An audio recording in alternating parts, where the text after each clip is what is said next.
Bumili ako ng fire extinguisher. Importante din na meron akong ganito pangontra sa sunog. Ako dapat ang pupunta sa shop nila madam para bumili. Kaso nang tinawagan ko siya, sarado pala sila. Kaya sabi niya, ihahatid niya lang daw. Binayaran ko na din agad para maikabit ko na sa rolling cart. Pero bago yon, bumili muna ako ng cable tie para pangtali. So eto guys, yan. Bumili na tayo ng fire extinguisher para sa safety natin. So ilalagay natin dito. Yan. Dahil syempre, may bitbit tayo ng gasol. So kailangan natin na ito. For safety purposes. Ikabit natin na dito guys. Ang aksidente, hindi natin alam kailan darating, kaya kailangan preparado tayo. Lagi nating tatandaan na may pamilya tayo na nag-aantay sa ating pag-uwi. Mapapalabas ka talaga ng pera, pero kapalit naman nun ay kaligtasan mo, kaya hindi ka natalo doon. Yun. Okay na guys. So yan. In case na may emergency, so hindi natin alam. Dito lang yan, hugutin lang natin.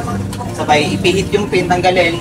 At yung gagamitin natin guys pang patay ng apoy. For safety purposes. Kailangan talaga natin yan kasi delikado din itong bitbit natin. Okay? So, ayan guys.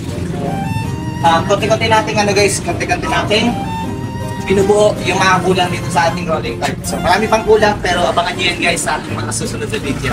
Let's go!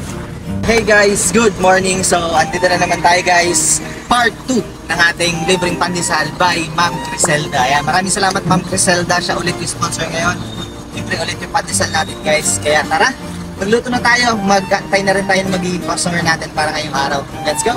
Marami na naman tayong mapapasayang customer ngayong araw. Maraming salamat sa nag-sponsor. Maaga pa nga lang, dumating na agad ang mga customer.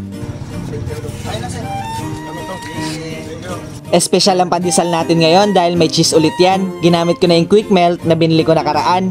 Basta kung magkano ang bibili ni customer, matik libre yan. Binigyan ko na din yung masipag na street sweeper dito sa pwesto ko.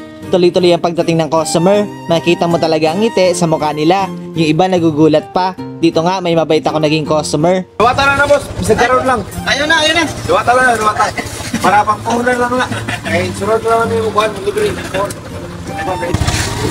Sige, salamat. Okay guys, yun, dami na natin napamigay. Tapos si Sir yung last bumili. So, ipang dagdag na lang daw natin ito sa ililibre natin. Napakabait ni Sir, no? So, ito guys, yan. Tapos na. Yan. Yung 1, 2, 3, 4, 5, 6, 7, 8, 9, 10, 11, 12, 13 trays na yun na ibigay natin guys. Tapos ito, idadagdag natin sa mga susunod natin ipapamigay. Okay? Let's go! Ang sunod na gusto kong bigyan is yung mga pedicab driver. Kaya tinatawag namin sila pagdadaan sila dito. Kaso nga lang, bihira may dumaan dito sa pwesto ko. Kaya napagdesisyonan ko, pumunta sa tabing kalsada at doon ko sila bibigyan. Okay guys, so yun, naubos na yung ating benta, yung ating pamigay na libreng pandesal guys. So yan, and nabigyan na rin natin yung mga pedicab driver. Tapos na. So makita nyo guys, hanggang dulo. Then, wala na rin. So maraming salamat ulit Ma'am Criselda sa palibreng pandesal para ngayon sa ating mga customer. Ayan, so kita-kits tayo guys sa ating next video. And abangan nyo guys, meron pa tayong mga sponsor na nagbigay din guys ng kanilang palibreng pandesal. Okay, abangan nyo yan sa mga susunod nating video.